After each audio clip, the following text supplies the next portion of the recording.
Thank you for joining us for our next episode of Conversations.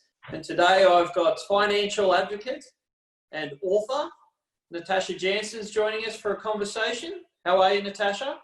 I'm well, Rob. Thanks for having me. No, thanks for joining us, mate. I've been watching your progress over the last few years closely, and you are going forward in leaps and bounds. All that while struggling motherhood and being a mother to young children. Yep, the juggle is real, as they say. Yeah. Oh well, it's good to be busy. It's better to have nothing to do. That's what I always think. Well, that's the thing. It keeps you on your toes, really. So no complaints here. Excellent. So, Tash, before we get started, I often think that the only thing more interesting than someone's future is their past. I sort of grew up in the country, and when I left school, I came to the raging metropolis of Newcastle, and I thought, I was going up in the world and things were starting to get interesting. But that all pales into comparison, the journey that you've taken over the years and how you've ended up in Australia. And I think it's a fascinating story. So would you mind sharing with us a bit of insight into your background and how you ended up here? So despite my accent, I wasn't a born Aussie. I grew up in the old Yugoslavia before it split up. And my dad was a low-level diplomat for the old Yugoslav government. So we got to travel and got to go on postings. But there were postings that were always in war zones. So I was born in Uganda, went to primary school in Sri Lanka. And in between, we're always back to, war-torn Yugoslavia that was always very politically and economically unstable. So up until my teenage years, all I thought was possible of the world was sort of war and poverty. Like, that's all I saw until we got the amazing news that our next posting was to Canberra. And to be honest, to me, life in Australia, it was the sort of thing that I thought only existed in Hollywood films. Like, it just seemed like a fairy tale. So the second we got here, I fell in love with the place. I never wanted to leave. Like, it was safe, it was clean, there was no bombs, no one threatening your life. Like, what's not to love? But as all postings, they had to end. And just before I finished year 12, we got sent back to Yugoslavia. Now, I protested strongly. I'm an only child, so, stubborn kid going, Dad, can I please at least stay until I finish year 12? And Dad, in his strong Eastern European accent said, Natasha, until you're 18, you go where I say you go. So careful what you wish for. I stubbornly replied back to him and said, well, you mark my words. As soon as I'm 18, I'm on the first flight back to Australia. And would you believe that's what ended up happening? 3 weeks after my 18th birthday, we were bombed. I was fleeing the war zone. I was sort of one day ahead of the bombing, and ended up finding myself crossing the border into Hungary. Not long after I got to Hungary, they closed the Serbian borders, so there was no getting in or out, even if you wanted to. And I thought, well, I can't stay in Hungary. I don't speak the language. I have no money. I have nowhere to stay. I don't know anyone. And the last place that I knew was Canberra. So it took a lot of work, and there were a lot of small and seemingly insignificant at the time decisions that I made before leaving Canberra that actually made the world of difference to me being able to come here. If I hadn't done any of those little things like pushing myself harder at school than I needed to, that meant that I ended up getting enough points. Even though we left at the start of year 12, I had enough points to graduate. I insisted on doing the tertiary entrance exam. But all of those sort of things fell into place when I got to Hungary, because the only way, would you believe, that I could come to Australia was if I got a student visa. So if I hadn't done any of that stuff, that's it. Hopes and dreams for living here would have, been long gone. But yeah, I came here without my parents, and, literally within 24 hours had to find a job, had to find a place to stay, and hit the ground running. So yeah, that's how I got here, and here I am today, still hanging around. Absolutely, it's a great story. It's and I guess one thing that always sort of baffles me a little bit is we all tend to take for granted what we've got. Australia is, I think you could travel the globe 3 times and you wouldn't find anywhere as good to live here. We are very fortunate, yet we always manage to find something to whinge and whine about. So it is important every now and then to have a bit of a perspective on how good we've actually got things. Look, and it's nature. I often have to remind myself, even despite everything I've been through, you know, we get accustomed to things so easily, and it's easy to take stuff for granted. And the stuff that you see on the news, because it's so different to what happens in Australia, you get so detached from it. It feels like you're literally just watching a movie. So, you know, it takes that conscious effort to, you know, realize that we do have a lot to be grateful for, that, you know, times may not always be good, so enjoy them while you can, because things can change in a flash, as we're learning this year. Yes, indeed. Yes, 2020. I think it's an exciting year, to put it mildly. So in regards to, obviously I mentioned you're an author, and how long's the book been out now? A couple of years? A year. A year? Oh.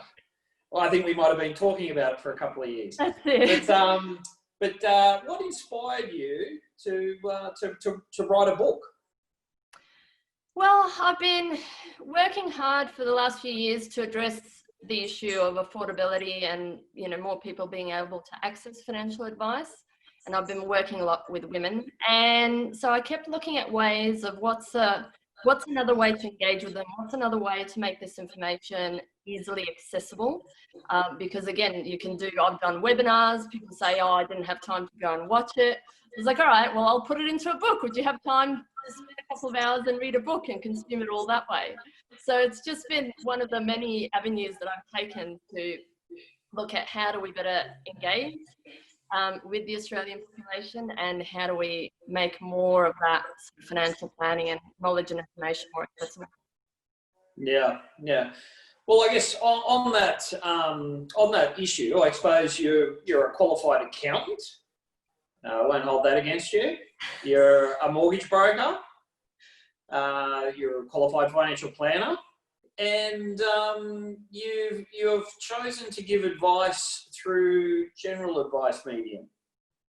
Why did you go down that path?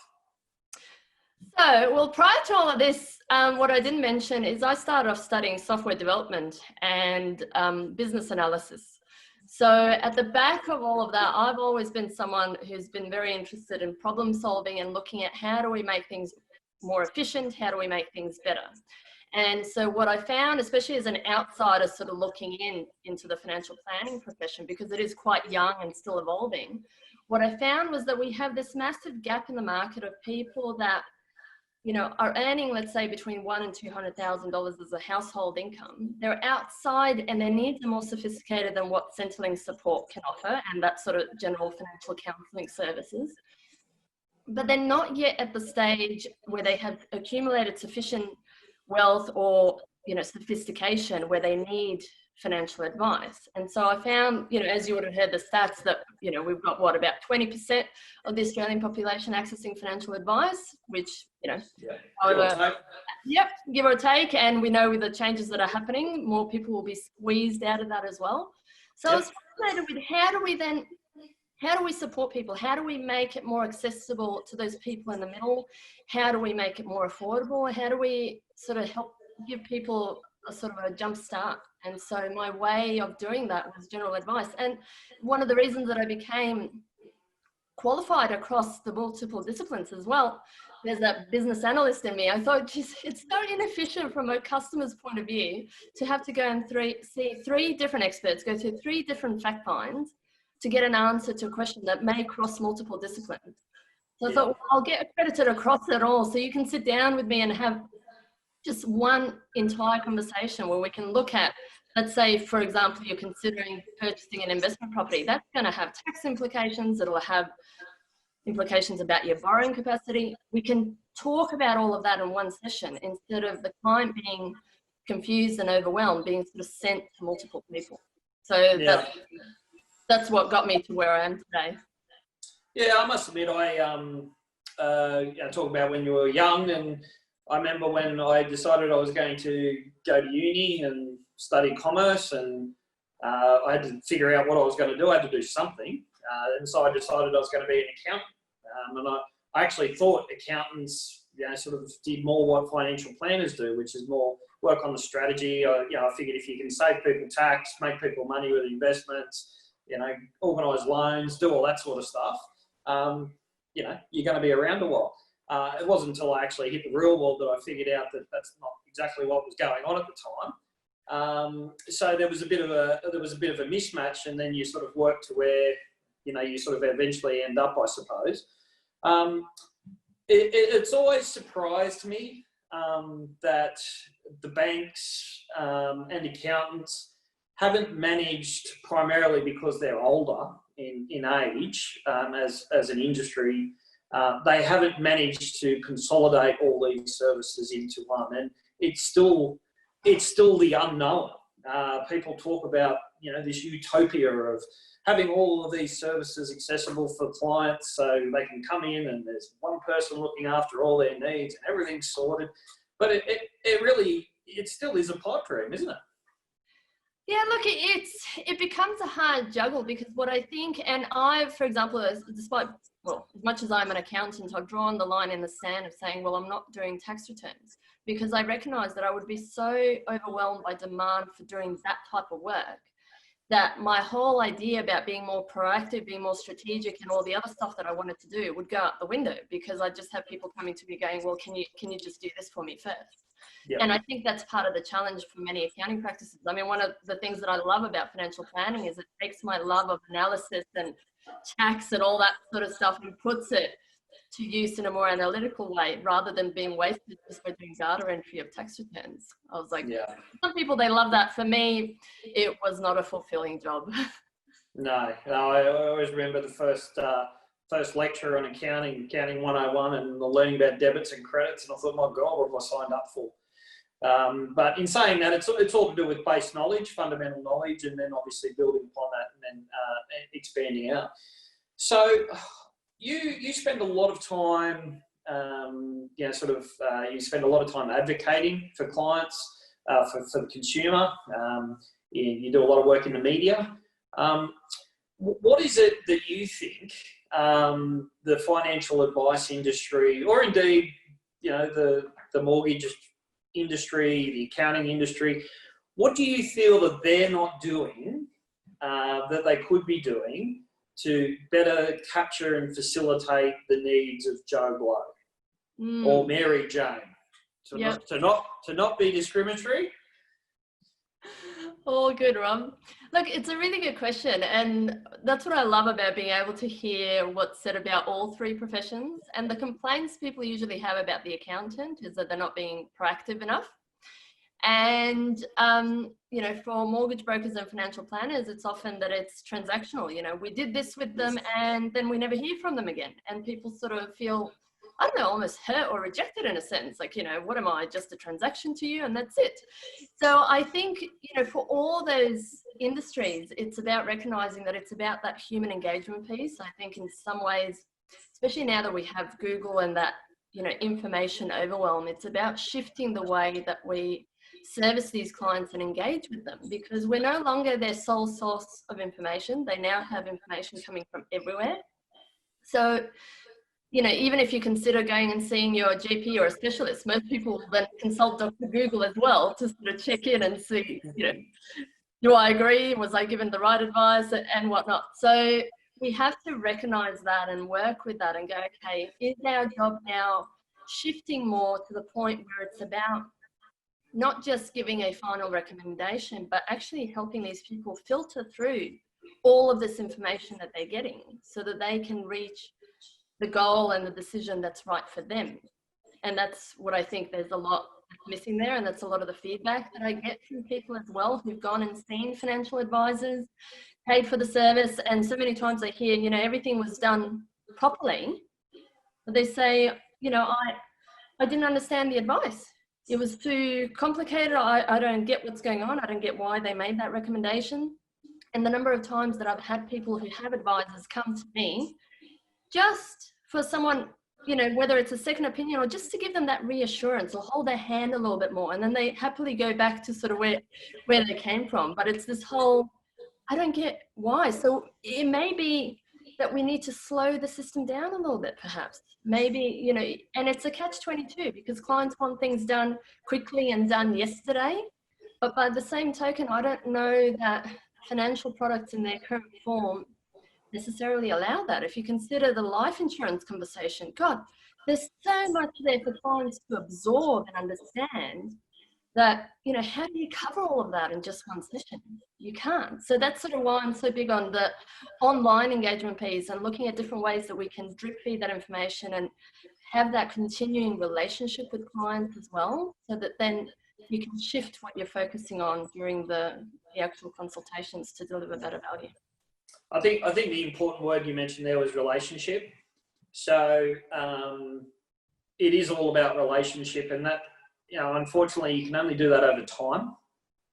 You can't circumvent time. So I think in regards to the concepts that you were talking about, is there a propensity for consumers to firstly invest that time and that money in getting that relationship established with a service provider? I think there is, and it sort of goes through that market research phase in a sense. And that's where social media is so powerful, where you can start to be building that relationship with them. Because they'll, especially something like financial planning, they'll be thinking about that for a while before they decide to proceed with it. So you can be using LinkedIn, Facebook, Instagram, whatever it is, to start to nurture that relationship and build that. And that's where you can be improving the client's knowledge about what you offer, and the education piece comes into it and all of that, so that then by the time they reach that appointment with you, they've built that relationship. They already feel like they know you. You're not a complete stranger to them. You're not starting off as adversaries, which in some ways, some initial appointments can feel like it, because clients have heard so many negative news stories in the media that it's sort of like, well, I'm here because I have no other choice, but I don't like you, right? So you can start to shift that. So there's that, you know, they feel more comfortable, they know you, they get your philosophy, and they've already made the decision to work with you by the time they enter that door. Yeah, I think that's a really good point, and it is something that I've noticed as well. I mean, I've been using LinkedIn for a while now, and it's actually interesting. Not only people relate to me, but I relate to people through that interaction, and you actually have a relationship with people, even though you mightn't actually sort of think that way. So yeah, it is very interesting, and it's probably one of the more, I guess, positive outcomes of social media. There's a lot of negative that goes with social media, but yeah, I think that's a very good point. So are you saying that to be in a relationship business of any sort in the modern era, you need to be on top of social media, you need to be on top of electronic communication, all of these sorts of things? Is this really where it starts? I think it depends on the demographic that you're working with. You know, if you're working with a lot of retirees and that sort of thing, they may not be hanging out there. If you're working with young professionals, then absolutely. But this is sort of where they're from. This is where people these days even get their news from, and all that. So if you're not there, then you have to consider, well, then how are you engaging with them? How are you reaching out? Because everyone's putting the junk mail into, you know, straight away into the bin. They're not seeing the advertising that way. They're reading their news on Twitter and Facebook and all of that. So how are they going to build that relationship with you? How will they find out about you if you're not there? Yeah, I don't know. If I actually got some junk mail delivered, it'd be that rare, I'd actually probably read it. There's probably more chance of reading that than my inbox, to be honest. But yeah, I take your point. It becomes a challenge though. You have to, and this is the thing, I found that if you are going to be playing in the electronic and the virtual world, you have to be doing it through multiple mediums, because again, the number of times emails end up in junk mail, even when I'm sending like a one-on-one email to a client, because you're dealing with finance stuff, the emails go out to junk mail, so people miss that. On Facebook, they're filtering through how many people will actually go and see your post, so it doesn't matter. You know, if you're feeling like you're not feeling the love because you have 100 people who like your page and you post something and no one engages, well, you have to realize that the stats show that only about 1% of those people would see that post, and then again, only 1% of those will engage with it. So you have to then know that you've got to do it in multiple ways so that there's a greater chance of that message reaching them, and to be aware of the stats and how to utilize those platforms. Now, it's not to say, hey, because people don't see my posts on Facebook, there's no point in putting it there. There actually is, because people go and do their research on you. And just as not that long ago, it was if you didn't have a website, you didn't exist. I would argue that in many cases, if you don't have a Facebook page, you don't exist, because they'll look to that to start to build that relationship and see what your business is about. So there's still value in putting that content out there. Yeah, I must admit, I do find social media interesting per se. We'll put the Twitters and all the private stuff to the side. From a business perspective, I do find it rather. I find it rather generic and very predictable, though. I don't feel there's a lot of authenticity in the way a lot of people engage on social media. Rightly or wrongly, I've chose to engage on social media the same way that I would talk with anyone if I met them. And I like to say what I think, so that's what I do on social media. That can be a very courageous strategy. But to me, I sort of feel that a lot of it's contrived. Would that be you? What are your thoughts on social media? You spend a lot of time doing it. What do you think are the things that are important for people that do social media? Look, I think if you're using social media to promote your business, you have to change, obviously, the way that you're putting content out there, which is to say, for example, so many mortgage brokers will go and do the whole RBA decision today, you know, this is the Facebook post. Clients don't care about that. They couldn't give a rat's. So that's the sort of stuff where you have to be aware of, am I being too sort of old, traditional, and rigid with the content that I'm putting out? I think people relate more to that authenticity that you mentioned, Rob. So it's about finding out, you know, what is it, something about you, something that's personal, something that's an interest. If you're a car lover, then you can put Facebook posts that are related to cars and interlay the financial aspects to that, rather than being, I understand everything for everyone and I'm going to do, like, clients don't want to see retirement planning strategies on Facebook. That's not going to get likes and engagement or any of that. You've got to put something else that's going to trigger that conversation and get them, you know, get them thinking, get them laughing, get them wanting to engage more. Yeah. Rather than direct advertising. So a lot of people will try and do direct Facebook ad sales. That doesn't work anymore. People are they have so much advertising coming to them from all angles that a direct sale and doing a Facebook post that says, you know, I'm a financial planner, give me a call. That's not going to work. You're going to be wasting your money doing that. You have to think creatively and do something different. But yeah, no, that's a very good point. But it gets back to that word relationship, right?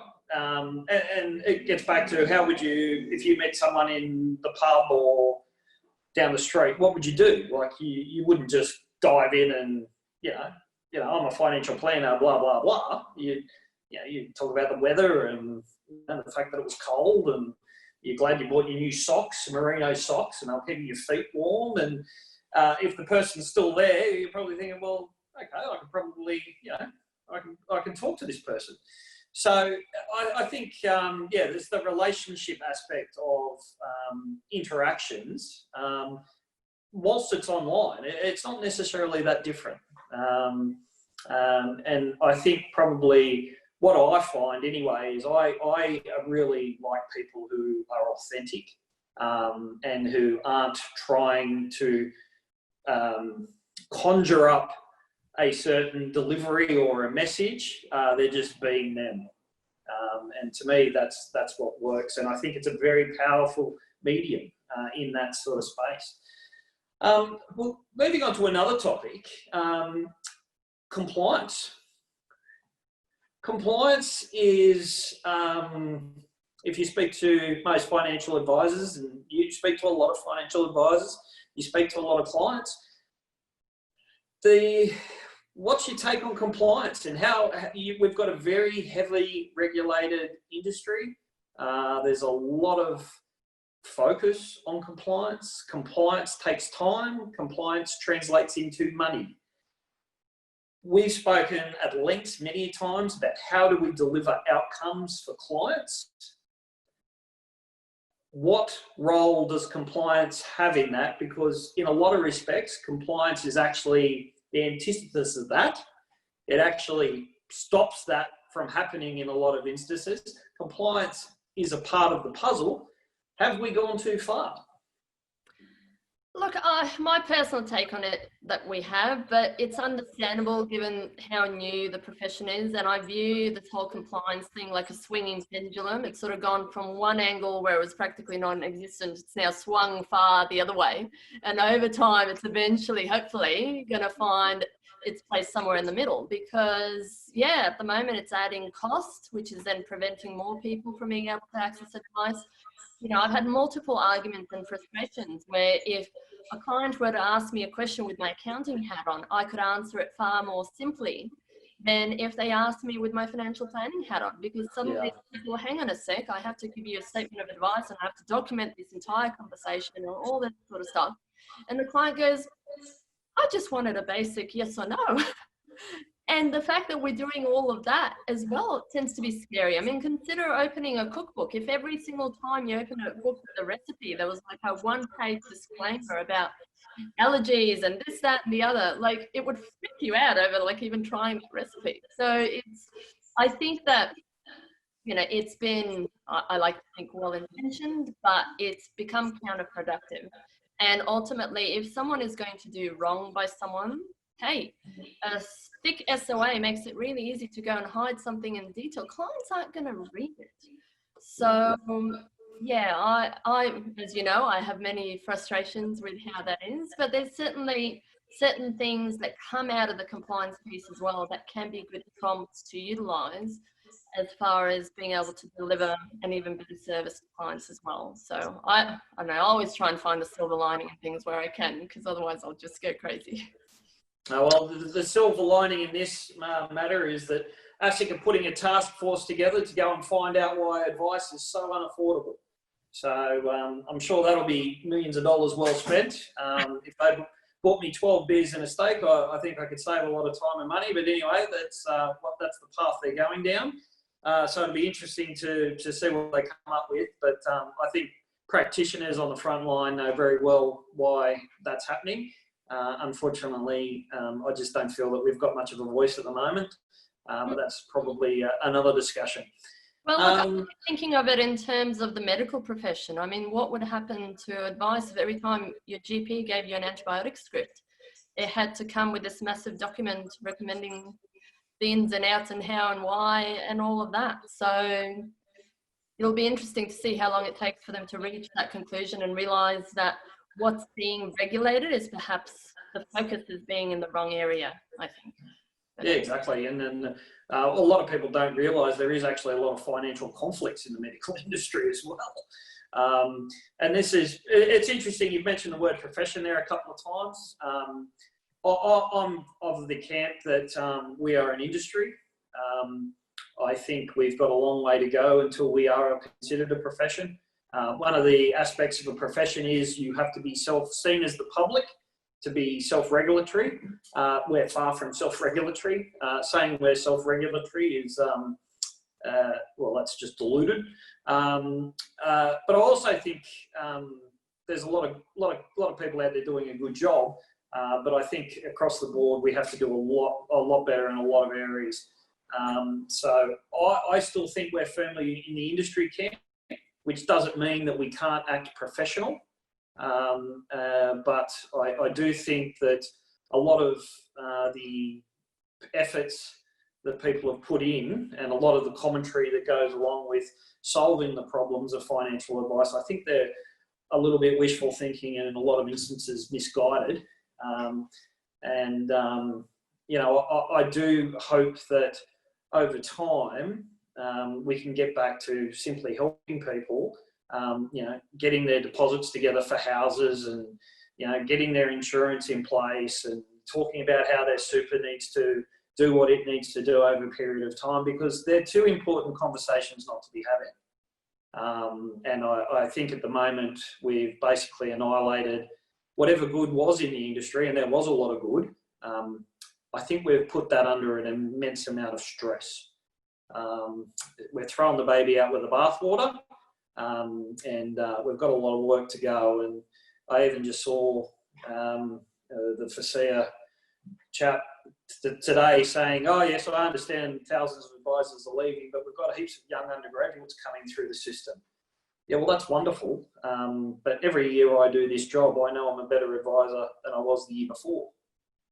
You can't replace experience. I remember as a young guy, I thought I knew everything, and I've had my ass handed to me a couple of times. It's until you get that happening to you, you think you're bulletproof, but you're not. Life teaches you lessons, and you can't replace experience. And I don't care how smart you are. Experience is a great leveler. So, I think we've got a number of challenges, but in saying that, I'm hopeful that we'll get through them, because quite frankly, we need to. We often have conversations along the lines of the modern world, identity politics, love it. I love referring to the collective. I think it's intellectually fraudulent, but why did you focus on women? What was the thing that attracted you to women and finance? It was more, I guess, what attracted them to me, I guess. So finance, a few things. Obviously, coming from the background that I did, I always had a fascination with it. One of my earliest lessons, and you talk about life lessons, and a lesson in diversification and all that sort of stuff comes into it, where we had a bank in Yugoslavia that turned out to be a Ponzi scheme, and we had people who were lining up. I mean, today we complain if we're on hold to the bank for an hour. People back then were camping overnight, lining up to be able to get into this bank to put their life savings in, because we had a case of hyperinflation and people were just desperate for a way to grow their money. And, those who pulled out that money early on, as with a Ponzi scheme, did great and told everyone else what a good investment it is. And everyone who came in afterwards and was being cautious, my dad included, he waited for a while and then was like, okay, there seems to be merit to this, I'll go and do it. They lost, in some cases, they lost their life savings. Yeah. So that always gave me a fascination of the financial sector and wanting to understand more how things worked and to be able to help people to navigate that. From a personal point of view, I feel like I have been given such a gift to be here. I wanted to do something with that and sort of look back on my life and say, well, I did a job that didn't fulfill me, but it paid the bills. So money being at the heart of everything that we do, I was just naturally drawn to that as a career direction, I guess. But as far as working with women, it never started off being my intention to do that. My plan was to work with young couples and families to help them actually better manage their money so that they can buy their home and all those things that everyone in Australia talks about being a struggle and a financial challenge. But, as luck would have it, just as I registered my business, I also fell pregnant. And so then I just started networking more with mothers groups. Like when I started my business, I didn't have a client base. I wasn't buying a book. I was literally starting from scratch. And so that was sort of, I guess, a natural place for me to network unintentionally, but that's how it came about, because Facebook groups were just emerging at the time, and I found that people were starting to use them in place of Google. So rather than even asking a basic question, even what times does the chemist shut, people instead of Googling would go and ask their Facebook group. So there was a lot of networking happening there. And on the one hand, I was getting frustrated because people would go and ask complete strangers for their financial advice and even opinion on professional advice. But also what I found, because financial planning is so heavily male dominated, if this was happening in mothers groups, there was no one there to actually monitor the advice and say to them, well, hang on, that's not right. So I then reached out to them and I said, well, how about we set up a separate group where we can talk about money rather than, doing it as part of a mother's group. And it just sort of started to grow from there. So it was never something that I intended to, be where it is today, but it was just something that the market sort of naturally led me along, and that's how the business came to be where it's at today. Oh, very good. Do you think that women and men fundamentally have different financial issues? Look, in some ways, yes, in the sense that, look, there's some gender differences that I don't think we can really debate on, even if we look at our physiology. In some ways, we're different, but I think that those differences are to be celebrated, and if we use them and work together, we would come out even stronger and better. So, you know, my husband and I found the same sort of thing at home as far as some of the differences around who was looking after kids and what was going on. But the way that we navigated that, and that's why I'm so passionate about creating awareness for people to realize, because we can get so busy in the day-to-day, we don't get the whole picture of the track that we're on. But if couples realize sort of what's going on, they can start to work together to shift things. So, and that's sort of where I feel some of the challenges lie. You know, things, you know, we spoke about before statistically about the gender pay gap. Now, I'm not interested in debating the chicken or the egg around some of the nuances of that. But if couples are aware and they say, well, look, hang on, if I sacrifice my career to look after kids for whatever reason that I choose to do so, I as a woman need to be aware that there's financial implications for me down the track, so that I can then make a conscious decision. Do I want to go down this path that way anyway? Or do I want to shift something? Something that couples can easily do that will improve the family dynamic and shift a whole lot of stuff is, instead of mum working 3 days a week, mum and dad working 4 days a week. It's something that's very simple, but it would make such a huge difference. Because as you and I know, it's hard to develop a career in 3 days a week. But 4 days a week, you can almost, you know, even work. It's hard to do it 7 days a week sometimes. Yeah. But just doing that, the net effect ends up being the same. The child is still in childcare 3 days a week, but from a financial and a career front, it has such a significant impact for women. And from a personal front, it has such a significant impact for men, because I always believe there's two sides to every coin. And as much as there's challenges that women face, there's challenges that men face as well.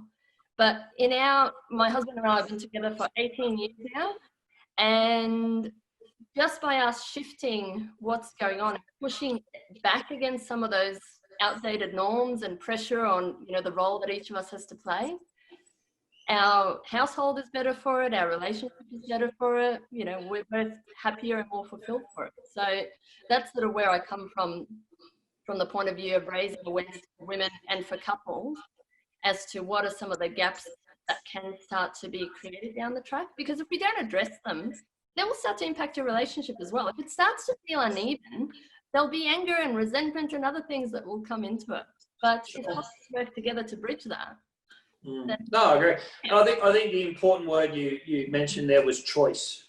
And ultimately, everyone makes choices. And I think one thing that, and I know millennials cop a lot for this, but to be perfectly frank, I think my generation's as guilty as anyone. Everyone wants to get all the best for everything and think they're entitled to everything, when life's not that. Yeah, in reality, you have choices. There's things you forego because you pursue something else. And whether that's starting a family, whether it's choosing a career, whatever it is, it doesn't matter. But I think you're right on the money there in regards to having the information available so you can enter a conversation with your partner that's really, from a pragmatic perspective, that's the first step, right? If the first step's not done, the chances of the outcome being right are pretty slim. It's, I've met a lot of professional women in my day, and, they've got very successful businesses and whatever, and they were, I wish I could have found a husband, who didn't mind it. And I said, well, look, I've got heaps of mates that would love to keep house for you while you're out here making a poultice. Right? They're out there, but the thing is whether you want to put yourself in a position whether you're willing to compromise on other things, right? So that's just life, unfortunately. No one gets everything. And that's human psychology is a challenge, because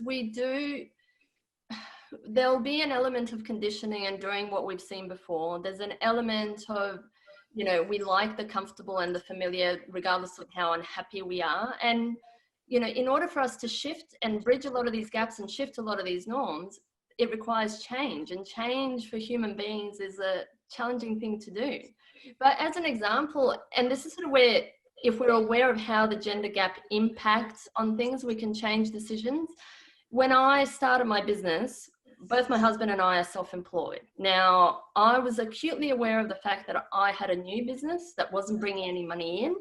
He had an established business whereby if he took a day out of that business, we would feel the immediate cash flow, the immediate impact on the cash flow. So what it meant was that I'm trying to build this business, but every other day the childcare centre was calling and saying, your kid has a temp, come and take them home, right? And as you know, Rob, hard to build a business at the best of times, let alone when you're doing that. I felt like it was, oh my gosh, it's like one step forward, 10 steps back. Here we go again. Every time I gained momentum, I would lose it. But the shift didn't start to happen until I first of all was aware of that. And then I started to go, okay, I can't afford to think this way long term. If I continue to prioritize my husband's work over my own, now the reason I was doing it was a financial decision. That's where the gap comes in. You got to pay the bills.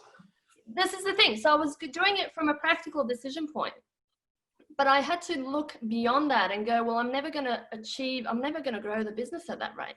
I have to look at what is my time worth when the business is established.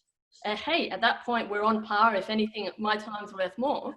So we had to look at it from that point of view and say, well, actually, this is what we're both working towards, and make the conscious decision that we're going to share the parental load. I'm not always going to be the one to Let's do a deal. That's the thing. I'm not always going to be the one to take time off when childcare calls. And this is where I think couples need to have more awareness of that, because for most people, the decision around who's going to stay at home is around who earns less. That's where the gap starts to play a part in it. But if we recognize that and go, well, if that is what's driving the decision, we need to go and shift something. And that can be either choosing that we both work part-time or whatever other solution we want to come about. But in that case, I always liken it to sort of like getting fit and healthy and going to the gym. It's that short-term pain. You'll feel some short-term cash flow pain from making that decision and putting the child into childcare or whatever the decision is. Yeah. But there'll be long-term growth that will come from that. And it was the same thing for us. You know, we've never been better financially, you know, relationship-wise, anything like that. But we had to make the conscious decision to sort of sacrifice a few things and have a bit of that discomfort initially in order to do that. Well, it gets back to, you know, the rule I always live by. The rule is there is no rules, right? The only thing that limits you is your imagination.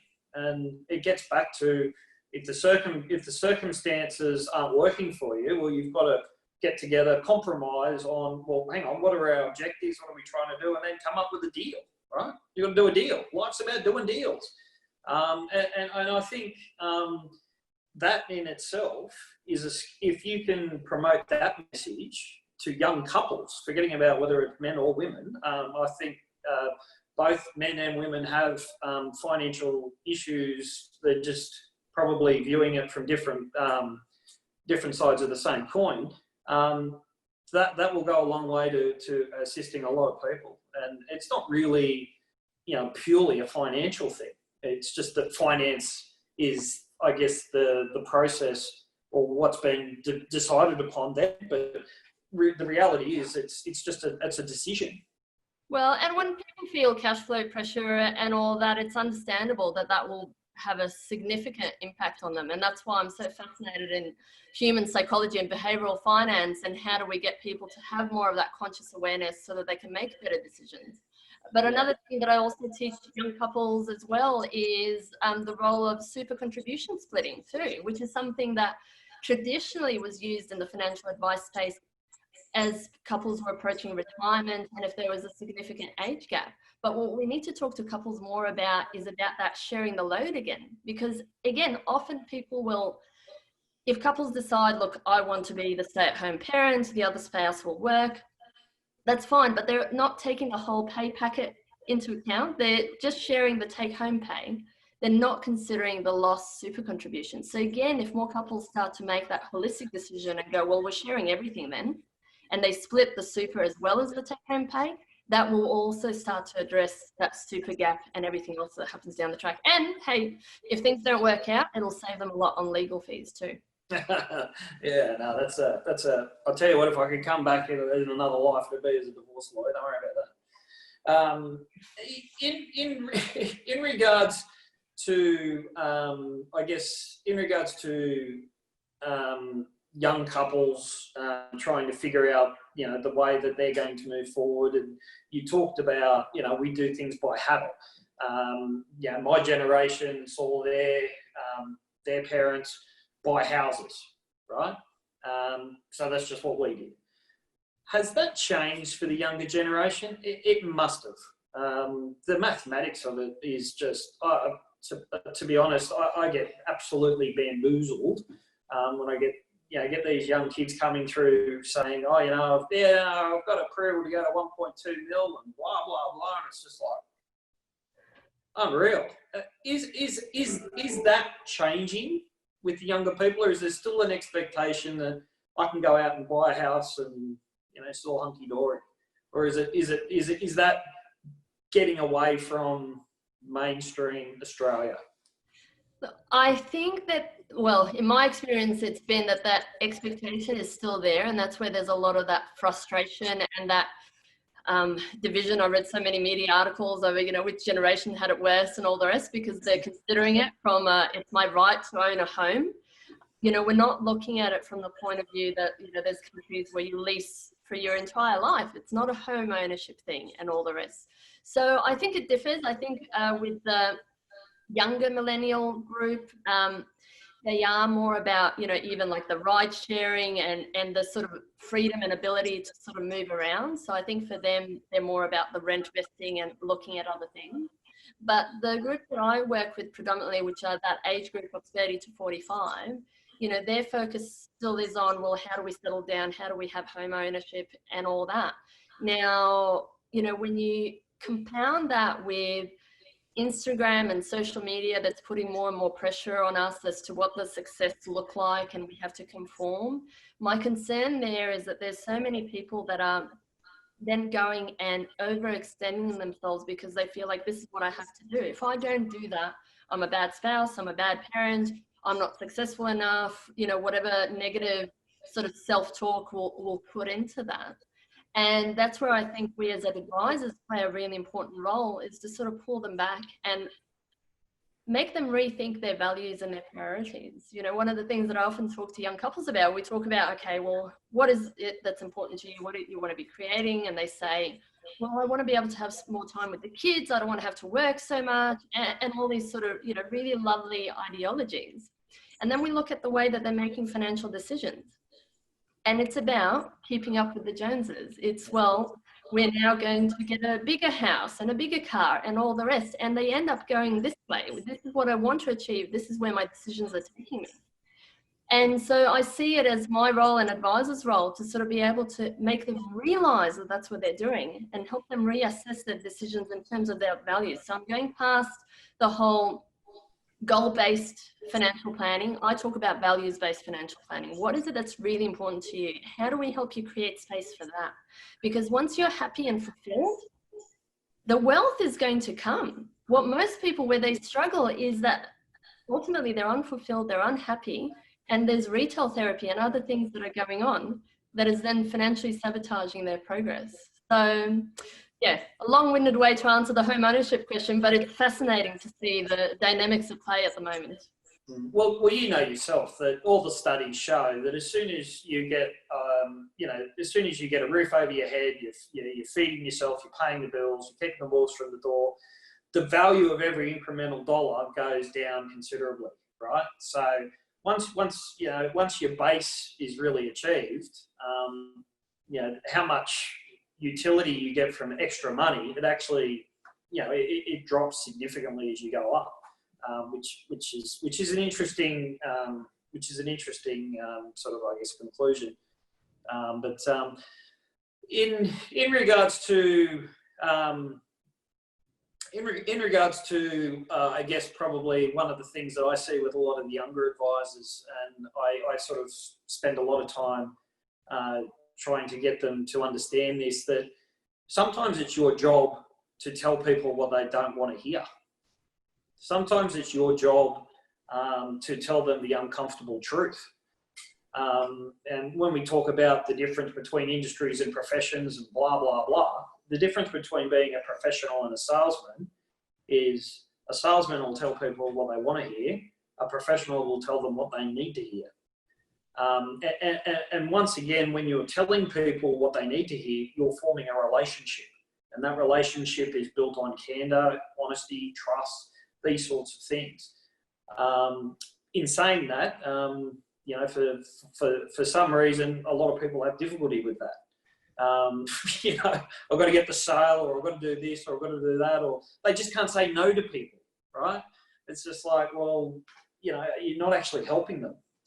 So I find that's a bit of an interesting dynamic. I see it with everyone, younger or older advisors. It's being able to say to a client, no, this is what you actually need to be focusing on. And I think that's a skill in itself. Well, and look, and I think there's a middle ground there, because there's the thing about, as you said, always wanting to say yes and not making them aware of the consequences of the decision.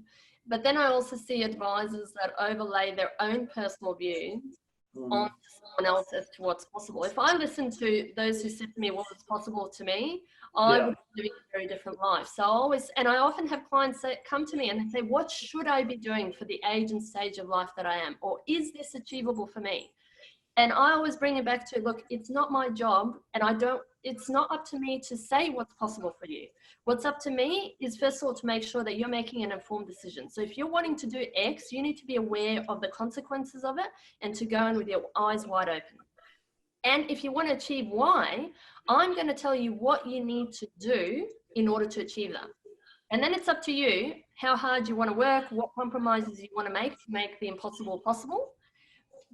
And that's where I feel like we need to be developing our skills as advisors, to be that sort of coach and facilitator, and to go, well, look, you have to, now for me to do that well, I have to be comfortable in my own skin to be able to say to you, look, it's going to be hard, but this is what you can do in order to do it. Yeah. Yeah, look, I agree entirely. It's not for an advisor to say yes or no, but I think it's important that, you know, they've got to, the job as an advisor is to hold the client's hand through the decision-making process. It's not to make the decision. And that's where a lot of people get confused with what advice is. Advice is a process, and what the advisor brings is, you know, their knowledge, their skills, and they're facilitating the client going through that process. And then you get to the end of that process, and the client, they've made up their choice, they've made their decision based on that process, and they're happy with that. And that's what a good advice process is. It's not as simple as coming in and, you know, I'm going to tell you whether it's going to rain next Tuesday or not. That's not how it works. And I think your point is a very good one. And you know, part of my role is I vet a lot of SOAs, I vet a lot of advice, and you know, I'm forever nabbing people for, hang on, well, why did you tell them to do that? Oh, well, because I thought blah blah blah. Well, it's not your decision, right? It's the client. You take the client through the process, they ultimately decide. Your job is to make sure they're making an informed decision. And you have to be willing to lose that client at a certain point. Correct. You know, I've had clients that, for example, and it pains me so much because they're so close to achieving their goal, and they say, you know, we want to be able to retire early, right? We've just paid off our home. We want to get into another $1 million of debt. And I just go, but hang on. You just said you want early retirement. You're at the point now where you can retire part-time. Like, you don't have to. What is it about now going and getting back into debt again? And, you know, because I don't give them that free permission, and I don't say, I think you're right. You worked really hard. You deserve that fantastic view. I'm the one saying to them, think about it, because in 6 months, you're not going to care about that view, but you will be left with the debt. And that's okay. That's the advice. That advice isn't right for everyone. And if it's not giving them the permission that they seek to go and do that, then that's okay. But I'm not going to facilitate them getting into a mortgage where I think that's going to be a really, really bad outcome for them at the end. You have to put that sort of, it's the same as the doctor going, well, I'm not going to give you this medication. I don't care that your mate said that it's really good, but it's going to give you a heart attack. I ain't doing it. Yeah, but it'll get rid of a cold. Yeah. Get rid of the coronavirus. So, we have to make sure that clients don't use us as a way of self-medicating in a sense. I've decided what Absolutely. I want to give you. What's worse is clients actually use, particularly young advisors, they use them as underwriting their actions, right? They get it, and I'm forever pinning advisors on this. Well, this wasn't your idea. Why are you owning it? Right? You're not recommending doing that. That's what the client's doing. You're not recommending it. And then when it all goes pear-shaped, guess who they're going to come and bloom and knock on their door? Well, and with their lawyer from Slow, Slack and Evasive in tow.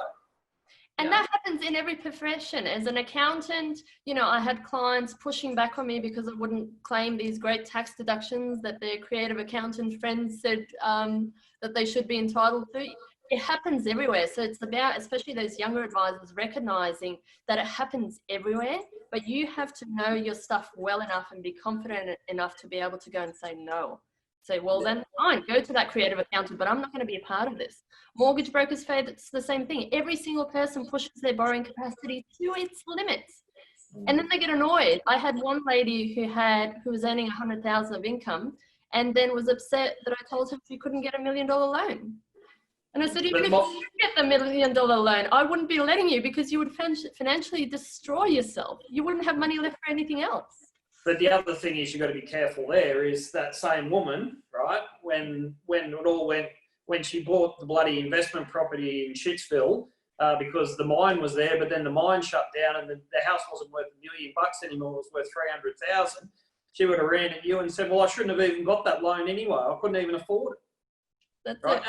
It. And this is what people do once they're under pressure and, things have gone bad, all the other stuff goes out the window. I've seen it. I've seen it a number of times in my career, and it's not pleasant. And as an advisor, you have to have in the back of your mind, you always want to give people the benefit of the doubt, but you have to be looking at the person sitting across you and say, this person's going to attack me. I need to make sure that I've done my processes properly and my documentation and my paperwork support that I've done my job. Because if you have any sort of career and you don't get challenged, you've just been dumbass lucky. That would be my take. Well, money changes everyone. Anyone who's been divorced will tell you that. Yeah, that's right. Hence, I'm coming back as a divorce lawyer. So, Slow, Slack and Evasive legal firm, but make divorce lawyer specialist. I'll make a monster. I will have that big house on the hill. But, well, Tash, look, probably let's finish off with this one question. How can the financial advice industry, profession, whatever you want to term it as, what can we focus on over the next couple of years in terms of how to engage better with Joe Blow and Mary Jane to get them looking at us as a source of information to help them through the financial advice decision-making process? That's a really great question. I think, first of all, that the traditional model of, for example, doing a fact-find meeting, an SMA presentation and an annual review, I would say that needs to get thrown out the window. Now, I recognise that there's financial challenges as far as finding the price point of how do we then perform and deliver efficiently. But to give you an example, so to anyone who thinks that people won't pay for advice and all of that, I really want to challenge you on that. And I'll use again the medical industry as an example. But for example, I will moan and complain and be deeply unhappy at paying $90 for a GP appointment, where I remember carrying my sick daughter in, and as I'm entering the door, the guy said to me, just a virus. Right? I didn't feel heard. He didn't spend any time with me. I feel like I was just a cookie cutter exercise to him anyway. It didn't leave me feeling particularly happy about it. Now, I have by the same token paid my, what do you call them, holistic GP or whatever the phrase is, easily $300 to $500 for a consultation, happily, because he has taken the time to work with me, to hear my concerns, to explain things to me, and to work alongside me. And I think we need to think of financial planning from that angle as well and go, how do we shift this? Do we go and maybe say, well, instead of moving from 2 appointments, it might be 3 or 4. Do we have more frequent catch-ups? Do we build that into the pricing proposal so that it's not having to push clients each time to say yes to a new charge? Because again, we're naturally wired to sort of want to say no to that. But how do I package this and deliver it as a service in a different way? Kind of like working with them like their personal trainer. So you're doing it in a way where it's like, all right, well, we've got to work and build on this stuff regularly. They don't have, you know, one point in a year where they have to make a financial decision. They're making decisions all the way through. And that's what I'm hearing people saying. They want more of that relationship. They don't want someone that they'll just see once in a blue moon or once a year and it's a transactional and a reporting situation. They want more, you know, I guess, friendship and guidance and mentoring and hand-holding through the process as well. So yeah, that would be my suggestion. Look at what you can do to shift that. Fortunately, technology is such and social media is such that it presents you a lot of opportunities to be able to scale that and look at ways of delivering it efficiently. But you need to find a way of having more contact with the clients during the year and, you know, being by their side. Yeah, no, that's a good point. And one of the things that I sort of was putting forward to the guys in our group when the virus first came out, it's always good for an advisor to be ahead of whatever's coming. There's a huge difference with you reaching out to a client saying, this is what's happening, this is what we need to do, blah, blah, blah, as opposed to they go, well, I haven't heard from that idiot, and they pick up the phone, why haven't I heard from you? Just sit tight, just do what you're doing. The dynamic is you can't gauge the difference. It's huge. And that would be my advice to advisors is get ahead of whatever it is you're dealing with, get ahead of it. It comes from a completely different place to if they're chasing you. So I think that's very sound advice, Tash. Mate, thanks for the chat. I've enjoyed it. My pleasure. Thanks for the chat. Thank you. And have we got a new book in the offering? What's next for Tash? I'm not sure. I've had a few people ask me if I'll write about the war journey and all that sort of stuff, but no books in the works as yet, just looking at, you know, how do we now expand this practice? I have been building more of the behavioural psychology aspect into things as well. Yep. And that's proven extremely popular too. So yeah, now it's just looking at how do we put all those pieces of the puzzle together and make it work even more efficiently. Well, I'm sure you'll do a great job, and thanks again for joining us, and we might get you back to talk about something in the future. Awesome, I'd be happy to. Thanks, Rob. Yeah. Good on you, Tash. Cheers, mate.